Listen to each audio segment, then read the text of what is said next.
You're listening to Sensitive Changemakers.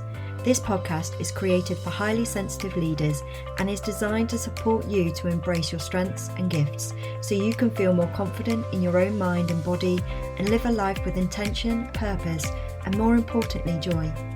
I'm your host, Kate Carter, a fellow HSP who has a BA Honours degree in education, is a fully trained and qualified professional coach and NLP practitioner, and has over 17 years of teaching and over 3 years of coaching experience supporting highly sensitive people.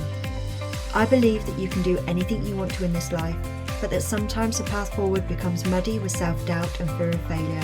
It's my mission to help sensitive thought leaders peel away the self-doubt and stories holding them back, for them to see their own beauty and strength so they can increase self-confidence and self-trust through thought and embodiment work and see their path clearly and move forward confidently, living their life with intention and purpose.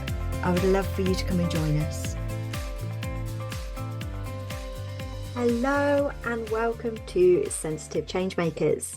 So I am really excited to kind of delve into being a highly sensitive more and what it means. And I thought it would be a great starter episode for us to look at what is being highly sensitive, what does it mean, and how can you embrace that side of you? Because if there's something that I know to be true for me and for the clients that I've worked with over the last 3.5 years now, it's that a lot of people see being highly sensitive as a negative thing, as something that is more of a curse than anything.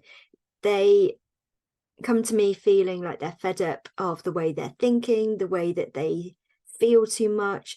They feel very much a misfit, not part of kind of their social groups and things like that. And so I think it's a really good idea to kind of look at what highly sensitive is and also kind of break it down so that you can see that it's not a curse, that there are actually some really big benefits to being highly sensitive. So first of all, being highly sensitive is a lot to do with how we process information and our external environment. And they have been doing research now for over 20 years. So they have got a good bank of studies and research that backs up that highly sensitive is a thing and that it is very much down to genetics and our environment from a young age. And so they reckon up to about 50% of it is down to our genes. So I know, if I take this from a very personal perspective, I know, for example, that my dad is the one that's highly sensitive in our family, but because he was born in 1945, he was conditioned not to show those sensitivities. So he may not talk about being sensitive, but you can see, especially now that I do what I do, I can see in terms of his actions and his behaviors, how highly sensitive he actually is. And so you've got the genetic side of things, and then you've also got the environmental influences, which everybody has. It's that nature versus nurture argument. And so it really is based on those two things. And then the other thing that I think is really important to understand, so you've got the genetic side of things, you've got the nurture side of things, which is what you find with most personality traits anyway. You've also got how sensitivity plays out, how it actually shows up.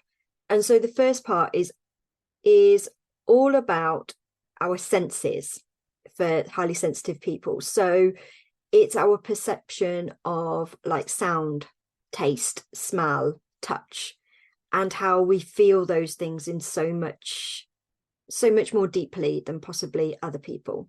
And the other thing is much more about the information around the environment. So this is about the thinking deeply, reflecting on experiences, really trying to find out the why behind things.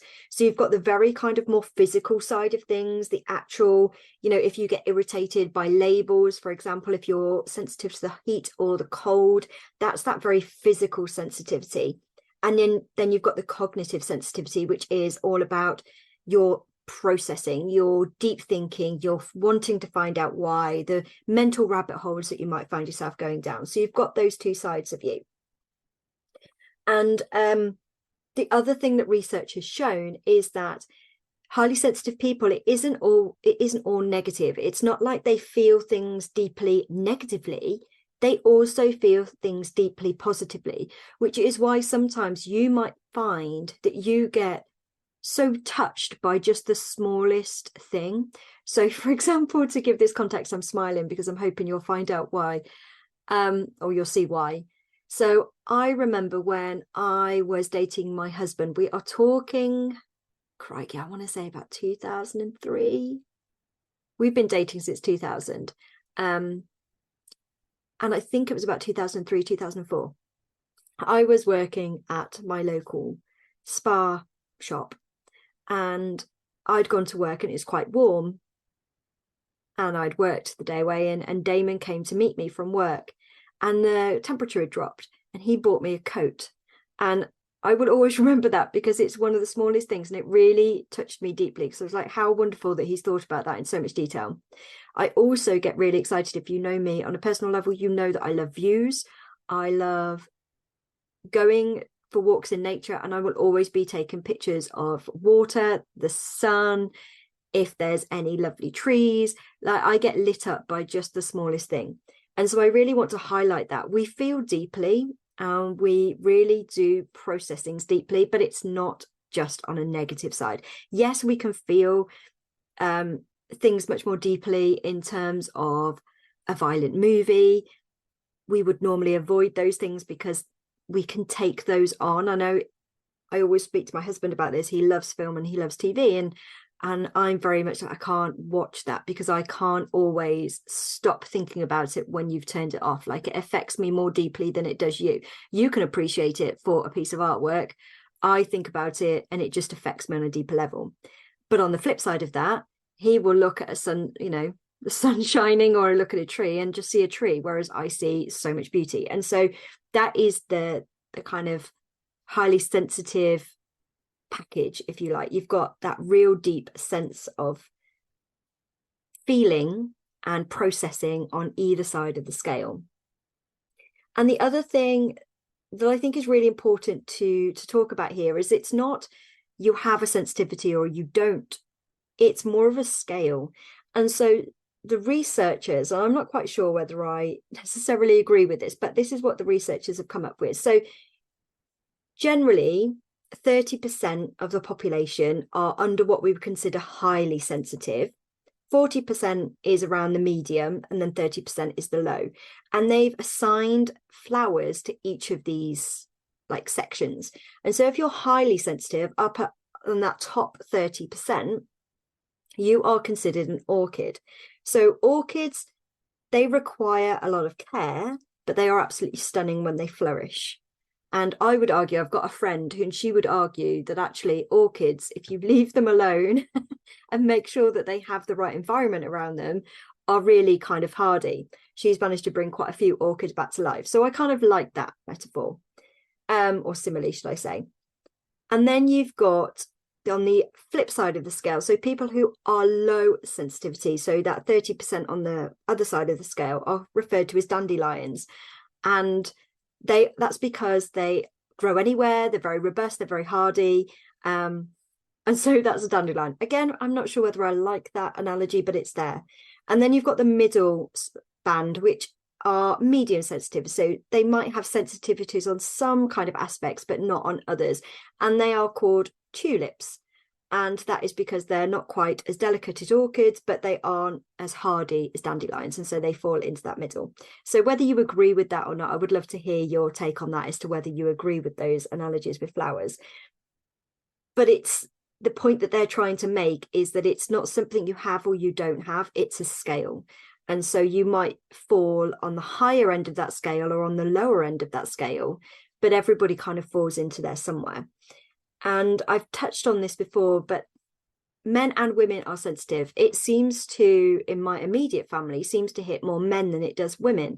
And so I know my son is highly sensitive. I know my dad is highly sensitive, and I'm highly sensitive, but I'm definitely in the minority there. So Men are just as sensitive as women. It is not one or the other. It's just probably that men don't talk about it as much because they don't feel that they can. And I think that's really important to kind of highlight here. And being highly sensitive in society, we've just talked about men specifically there, about their emotions as a whole. But in terms of being highly sensitive, society really isn't built for highly sensitive people. It's built for the kind of more robust dandelions, if we're using that metaphor from earlier. And so as we're growing up, because most of us have highly sensitive traits anyways, we've just discovered, 50% of it's from genetics. So most of us who are on the highly sensitive end have been dealing with this since birth. And there's some great research that I'm going to be talking about, I think, in the next few weeks about how they can see that in the womb. But there is so much conditioning that we go through in our early childhood where we learn that being sensitive isn't right, or we don't get what we need when we show our highly sensitive ways. And so we find ways to cope and we find ways to mask it. So one of the ways that I see this play out the most is with our intuition and our gut instincts.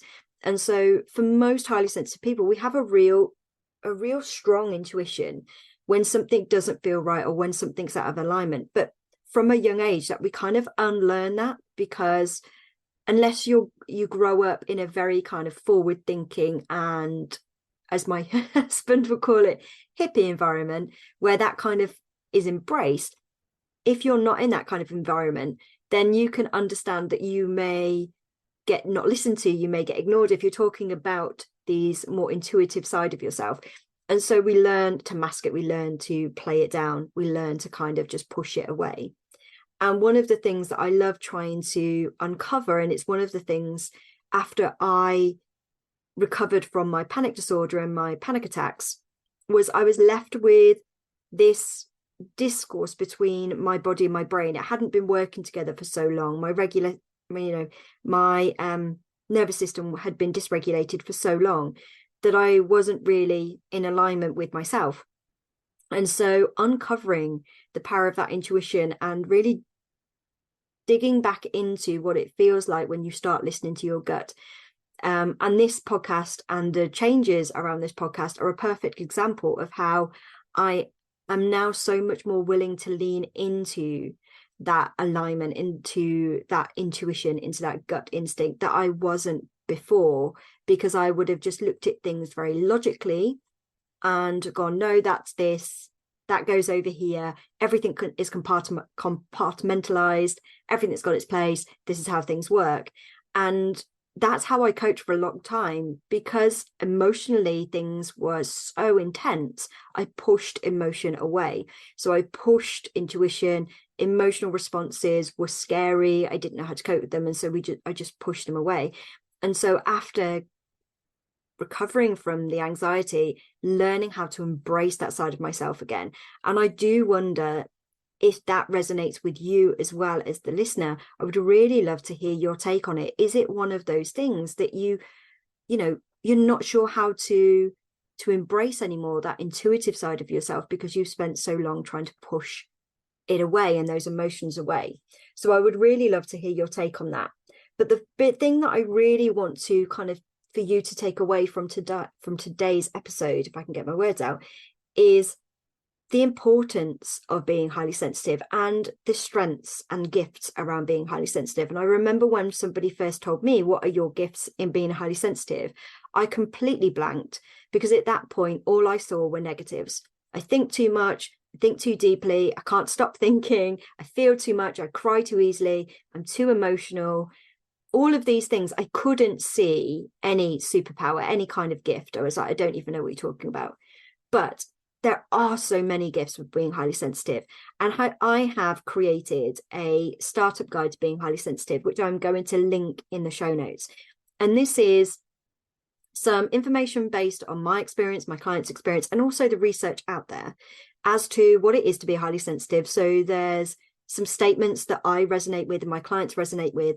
And there's a link to the Elaine Aron highly sensitive person test, where you can just click the statements that are resonating with you and it allows you to see where you fall, whether you fall on the highly sensitive, the mid sensitive, or the low sensitive, and just get an idea of where you fall in that. And then I take that and I look at the gifts that are within highly sensitive, and then I get you to look at which gift you resonate with and how you can start to embrace that and start to expand it, start to actually develop that more in your life.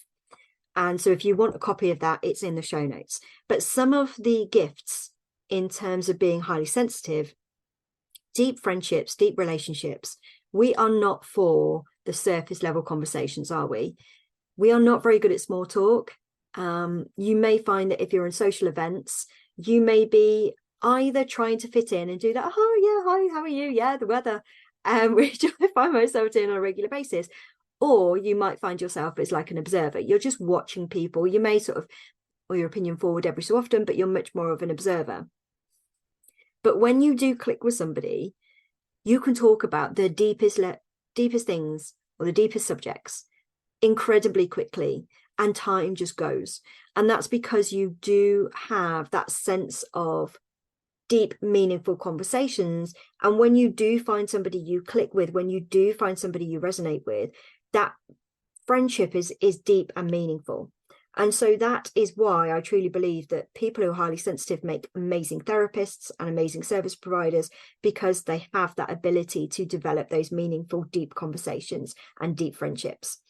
You are also, because you're such a deep thinker and because you like to know the why and that deep understanding, you tend to notice patterns more so than other people. And this is such a benefit in the workplace. It's such a benefit for any business or any kind of work that you do, because you would be able to go deeper. You would be able to see the patterns, you'd be able to see solutions, you'd be able to see maybe problems that other people wouldn't have picked up. And so that level of depth actually might seem frustrating for you, but if you can embrace it and actually look at how that helps people and how it helps you, you can actually really enhance that and support not only yourself, whether that's through work or just in your day-to-day life, but actually have an impact on other people around you as well. Because just because you see things, and I know a lot of us just assume that if we see it, well, everybody sees it, then that's not the case. And so really just leaning into that and knowing that if you're seeing patterns, if you're seeing things on a deeper level, bring that up, because other people may not be able to see that. You are able to pick up the nuances and the subtleties in conversations and situations. And so you're really good at reading body language, facial expressions, the energy around people. Have you ever been in a situation where you just think, oh, I don't think he's quite happy, or something in this room doesn't feel quite right. I don't feel like, comfortable in here. Something's off. And when you start talking to somebody, you realize that they're really sad, or they've got a lot going on, or somebody's really angry, and you've picked up on it in a deeper level than other people. Again, that's why highly sensitive people make great service provider and therapists, because you get to pick up on those nuances and you get to see what's not being said. So the thing underneath the language. Highly sensitive people as well tend to be really creative. And this isn't the traditional idea of creativity, so like creating an art piece or creating music, but that absolutely can be true as well. But in terms of creating anything, so for me, I love creating, it's one of the reasons I love teaching, because I love creating resources. I love thinking about, if I was taking somebody on a journey and they were starting off here and I wanted them into here, how would I actually take them on that journey? What resources would they need to support them through that? So that is creativity as well. I do love myself some painting and some drawing. I'm not very good at it, but I do love it. It enables me to be in that state of flow. And so I would really invite you here to think about, what is it that you love really being creative around? And it doesn't need to be masterpiece scale here. We're just talking about stuff that you like creating from scratch. And so what is it that you like to do? And the other thing that really comes up for me is around strengths, which we've already kind of touched on a bit here, is the intuition and how we can really kind of dig back into that. A lot of people have kind of unlearned that. And I would love to invite you to kind of just raise an awareness around your intuition. What is your intuition saying today? What's your gut feeling saying today? You don't have to follow it, but just starting to listen to it again, because I would be amazed at how many people listening have stopped listening to their gut feeling and their intuition. And it doesn't mean to say that it's always spot on. You have to listen to it all the time, especially straight away if you haven't been doing it for a while, but just having that awareness around what it is trying to tell you on a daily basis. And the last thing that comes up for me, again, we've hit on this earlier, is the appreciation for the little things, those real pockets of joy that you can experience in your day-to-day life with not much effort because you feel things so deeply. So I don't know, a biscuit, eating a biscuit, for example, which I've just done, would bring you so much more joy than somebody else who's eaten the same biscuit.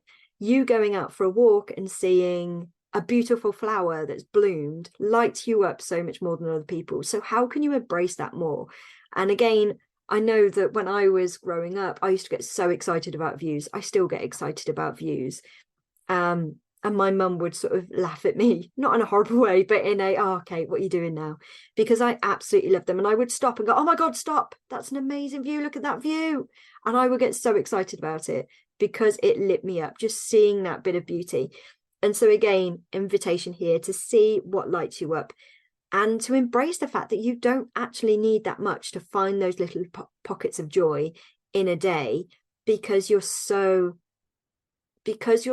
open to the sensory input.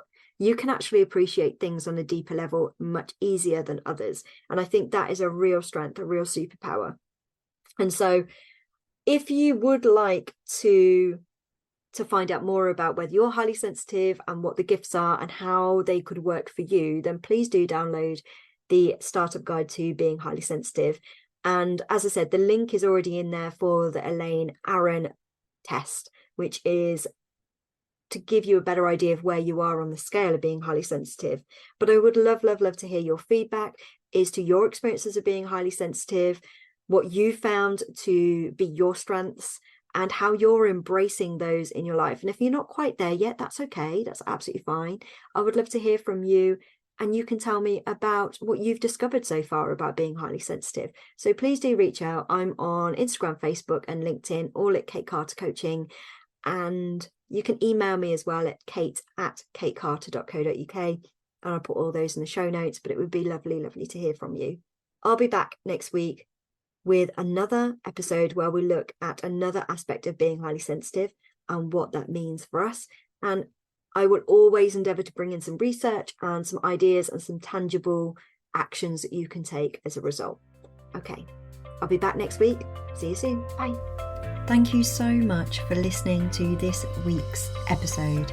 If you have any takeaways or any questions, please do reach out to me either through Instagram, LinkedIn, or Facebook at Kate Carter Coaching, or you can email me at kate@katecarter.co.uk. I always love to hear your feedback and the things that you have taken from the podcast.